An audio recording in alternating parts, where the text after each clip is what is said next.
salty, too caloric, and a bit much saturated fat. What I go ahead. Yes.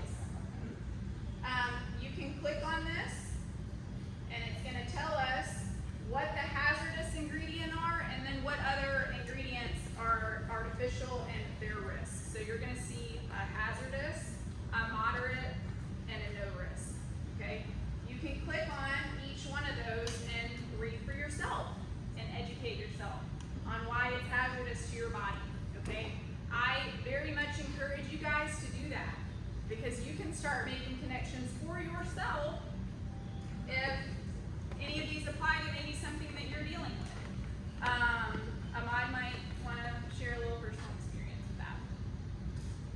Yeah. So,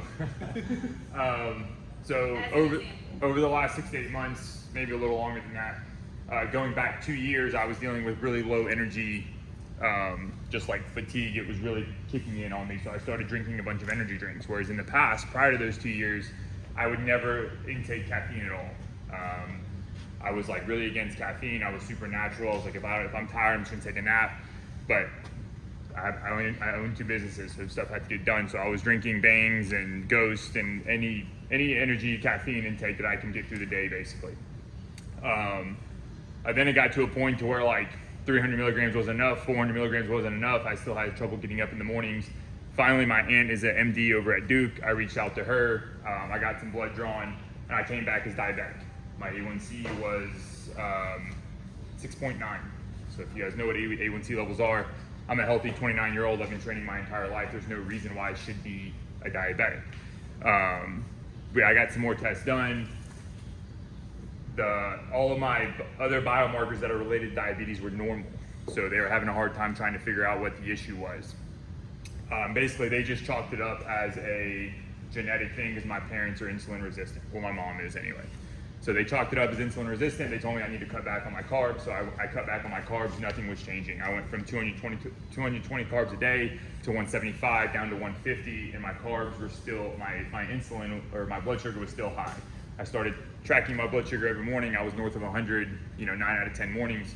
I ended up going overseas for vacation, and I didn't limit my carbs over there. I was having Arabic sweets, at midnight before I went to bed. I would get up. I wasn't training as much as I normally do. I was training 2 or 3 days a week.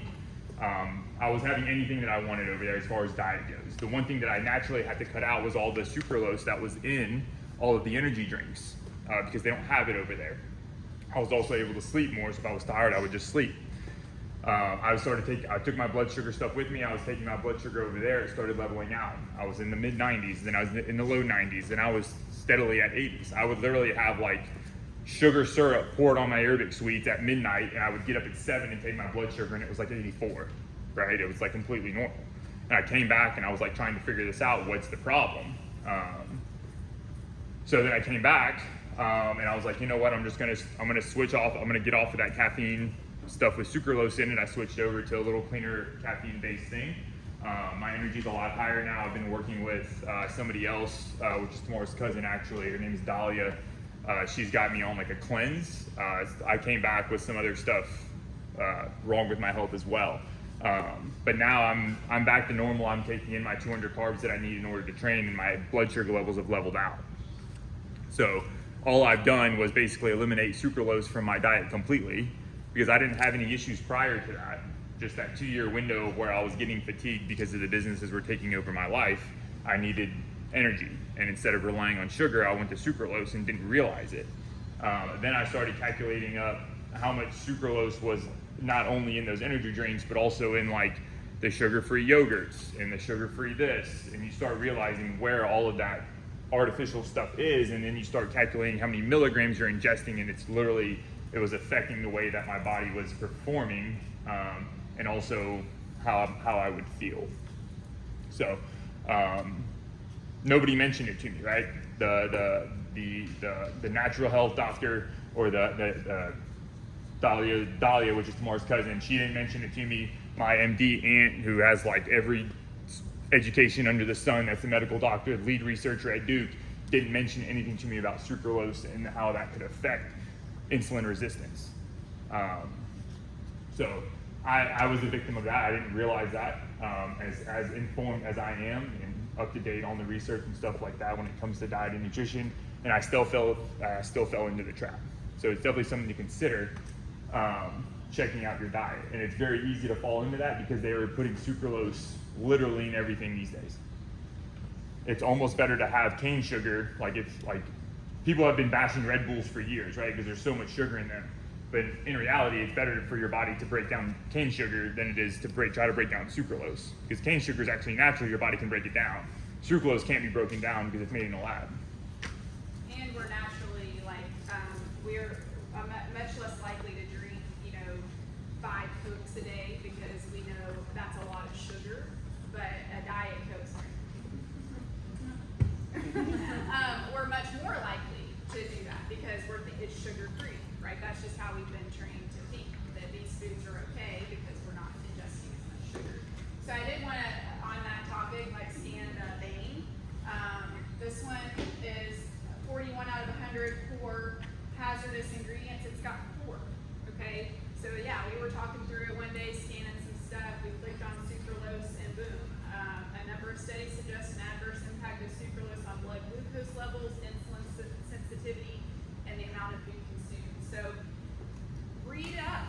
That's all we want you to do, okay? We just want you to inform yourself and make the best decisions that you think help meet your goals, okay? So those are kind of the bad ones, that are going to come up as or not the only ones, but examples of ones that you're going to see those hazardous ingredients. I've seen something personally that I've eaten that had 9 hazardous ingredients in it, okay? Didn't like that. I wasn't happy about that. So then this is a good one. So Clean Simple Eats. So we recommend this brand, and of course the scanner's not working. Let's try it again. It's going to come up as 40 and poor as well. Okay. Now, when I click on this one, it is poor because of the calories and the sugar. Okay. I don't care about that. No, I'm just kidding. I do a little bit, but not much. All right, because that's poor based on it saying, okay, it's got a lot of calories in it. All right. But the positives are that it's organic, no synthetic herbicides, it's an excellent amount of fiber, no saturated fat, low sodium, and no risky additives. So that's where I am going to make an informed decision for myself that the risks or the benefits outweigh the risks for me. Okay, I'm not really trying to cut massive amounts of weight, and so I think the benefits are better than what the risks are. Yes. Does this app only work for items that have barcode on it? Yes. Well, then you shouldn't need to scan a potato. Vegetables, you shouldn't have to scan those. So I hope we're not to that point yet. They're syringing our potatoes. So, God.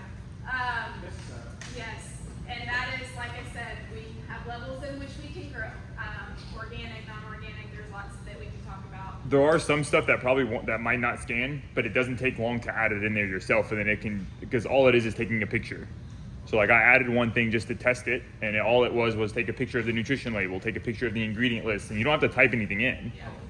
It'll ask you for a couple of numbers off of the label, but other than that, it's pretty quick, and then it'll still give you, the limited hazardous or moderate risks. I know sometimes my fitness pal, for example, Yeah. have everything in there scanned, so you have to manually put it in. Yeah, it's not as complicated to manually input it in as MyFitnessPal. It's much easier than MyFitnessPal to manually enter in something because it's literally just snapping a couple more photos and it tells you what to snap. So, yep. And there is a paid version of this, and from what my understanding, the difference is that I can search something instead of scan it. So if I am thinking right now, oh, I wonder what Tyson chicken breasts come up as, I could type it in there and it would search it for me instead of the thing being right there with me to scan it. So I think that's the main difference, but I've been using the free app and I really like it. It's been really helpful for me. I brought up a good point last night when we were talking about it. Obviously, the main goal of this is to eat more whole foods, but in the lifestyles that we all have, that's near damn impossible to do that 24/7. So we're probably opening up some package or putting some condiment on our food that has a barcode, okay? But the whole point of this from the beginning was to get back to eating some eggs and cucumbers for breakfast instead of grabbing a protein bar and a package of breakfast biscuits. Okay, can that fit in your macros? Yep, probably. Is it filled with 8,000 ingredients? Yep, probably. So that's the whole point, but this is just that added cushion for you guys when you're at the grocery store to be able to scan something and see what's in it, okay? No one's gonna be the police and kicking you out if you don't follow this exactly. We want you, obviously, I know this is a challenge and there's competition. This is us setting you guys up for success to get the best results. So just remember that when you're trying to make these decisions on how you want to eat throughout your day. That being said, when you're in the store, if you normally grab something Yes, in your that was- shopping cart regularly, go ahead and scan that. Like if you're like, hey, I normally grab Oreos every time I go to the store, scan them so you can actually see what you've been eating, right? Because part of this is so you guys can actually be educated on what you've been eating. Yeah. Like you know it's bad, but you know why it's bad. No, you probably don't, but that's why you need to scan it on the app so you can see it in your face and recognize like, man, there's 17 bad things in this thing that would probably kill me. That is all made in the lab. I probably shouldn't be eating this. And it'll motivate you a little bit better to move forward without eating that item. Okay. And a lot of these ingredients, I know the artificial sweeteners in general, or in particular, one of the things that they're directly related to is destroying our gut health. And protein actually is not going to be absorbed in your body. It's wasteful if your gut is not healthy enough to process it, okay? So that's where my heart breaks, is because there's a million people out there that do not care about their health. They are not trying to come to the gym and be healthy and spend their money on buying protein, right?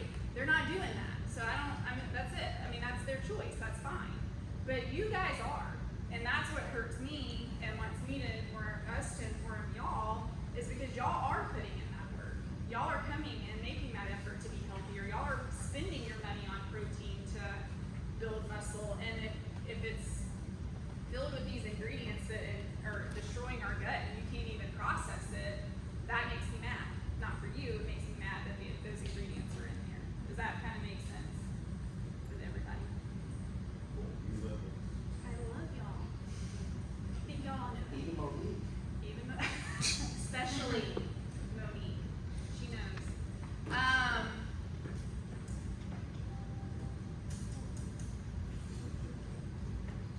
Does anybody have any questions? I have a question about the macros. Okay. Is there a recommended ratio of protein and carbs before workout and after workout? Like should it be like mostly carbs and little protein before workout and then more protein and some carbs after workout? So I would recommend protein at every meal, so your actual meal, your breakfast, lunch, dinner. And then depending on the time difference between when you work out, like simple carbs, like 30 minutes before exercise, and then some form of a simple carb after you exercise. But I want him to speak more on the timings, because that's where things can get complex depending on the type of exercise that you're doing. Yeah, so if you're referring to the workout in here, I mean, again, you want to have, you want to have a meal or your breakfast. If you're working out in the morning, for example, hour and a half, you want to have your normal breakfast. And then 30 minutes prior to exercise, 30 to 40 minutes prior to exercise, you want to ingest carbs, right? After the workout, you're still ingesting carbs, but you're also ingesting protein. So there's not necessarily a ratio, but after the workout, I'd probably go 1-to-1 of protein carb. Okay, carbs are just as important after the workout, where a lot of people miss that because your body is ready to absorb carbs to store it in your body as glycogen. So glucose is stored in your muscle as glycogen.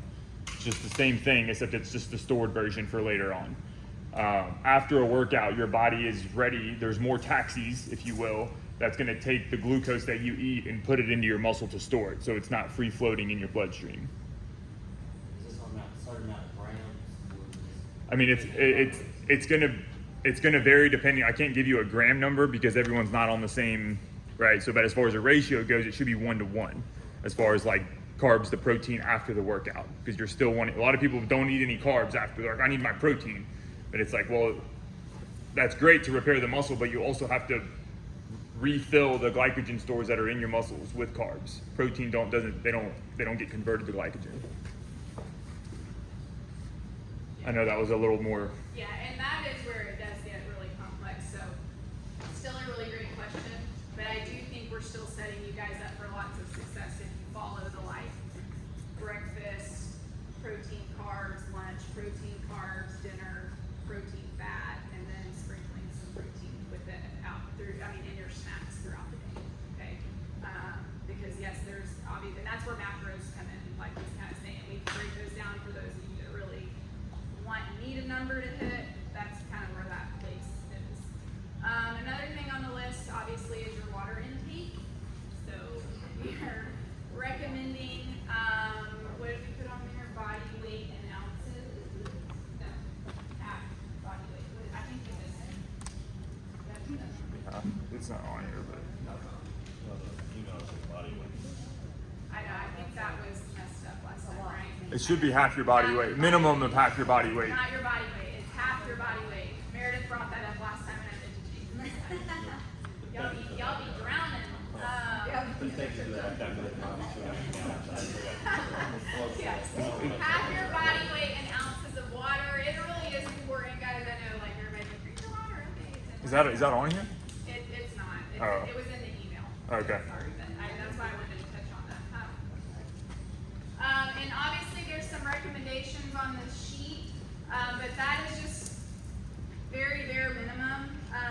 Please, if you find something that works for you, utilize the group because it's really been helpful for people, and ask your questions in there too, because we all know we're old now. We remember what the school little thing was like. If you've got a question, you're answering it for somebody else too.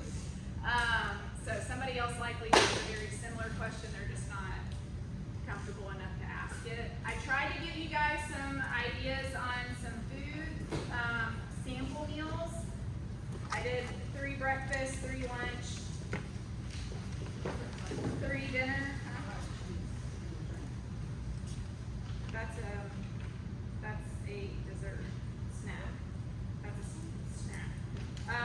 But yeah, if you have any questions on those are just some things that I eat and I think are tasty. But yeah, we are here to help you guys, so utilize the group. We want to answer your questions, give our recommendations. I try to not recommend just too much because some of this is finding what works for you. Okay, things that work for me might not work for you, or things I like you might not like. So just keep an open mind. Try to give your best effort towards it.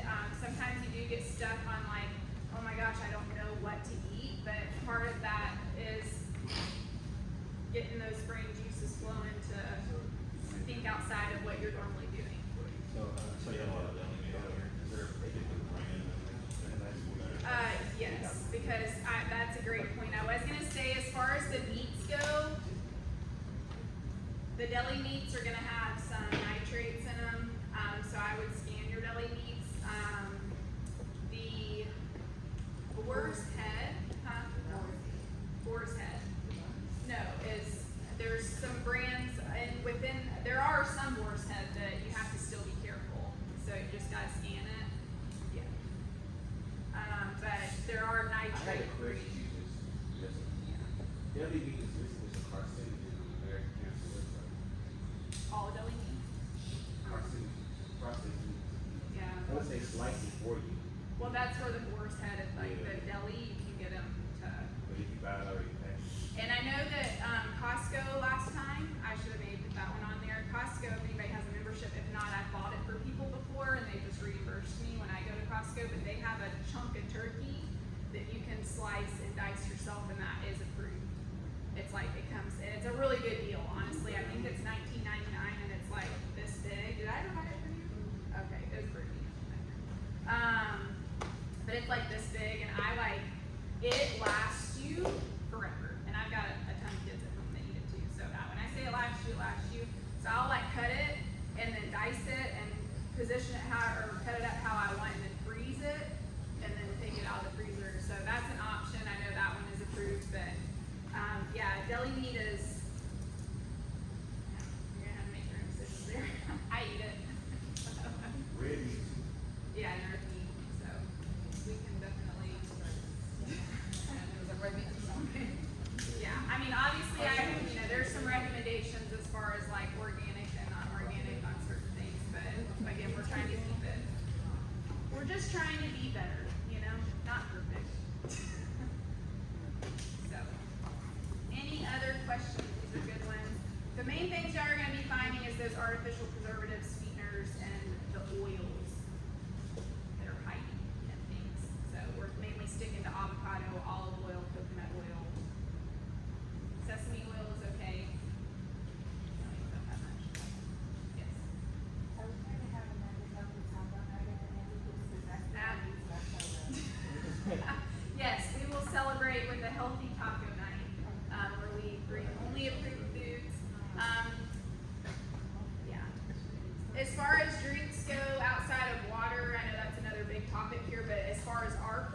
like, okay, you might need to up your protein, like tell me what you've been doing, you know, so, that 2-week midway, scan will be good to see, so.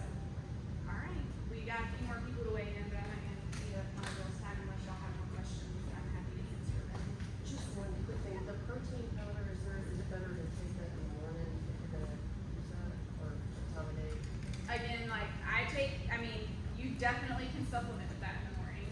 We like for y'all to not totally rely on protein powder. Like again, we want you guys to get your fuel through food sources.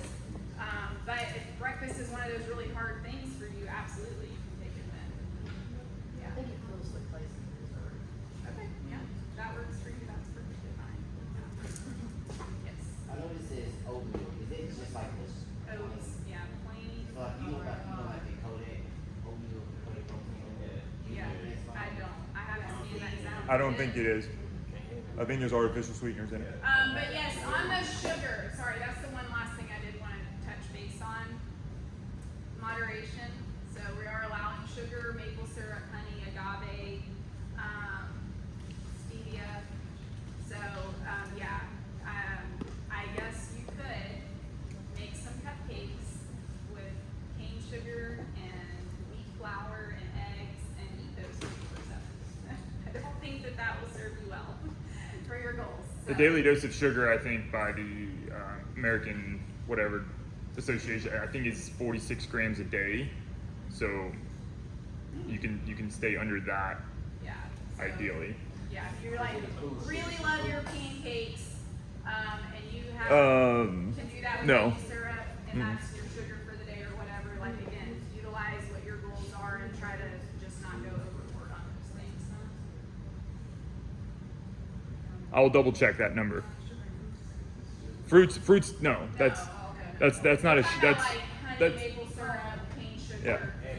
added sugar. Fresh or like?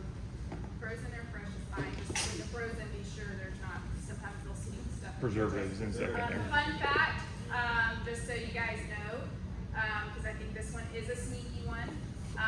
The O2 packets have an anti-caking agent in them. So we Yeah. didn't know that when we bought them, but the O2s that are already in the can are fine. I mean, it's just listed as a, what was it? It's like it's hazardous. It's a preservative that they basically to keep the it's a powder, right? So to keep it from like sticking together and becoming like a ball of hard thing, right? Then they have to put something in there to keep it powdery so you can mix it. Yeah, and I did just want to add that one because I could see where someone might not scan that just because Yeah. they're thinking, oh, the O2's in the fridge. I'm going to grab that one for later today. But, Yeah, I was just messing around and picked it up to scan it yeah.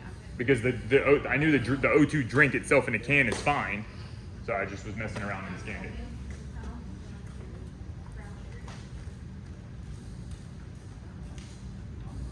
All right. Like I said, we're happy to scan you guys over the next couple of days. If someone needs to be scanned in today or wants to, we'll be around to do that and continue to ask questions. But please use the app.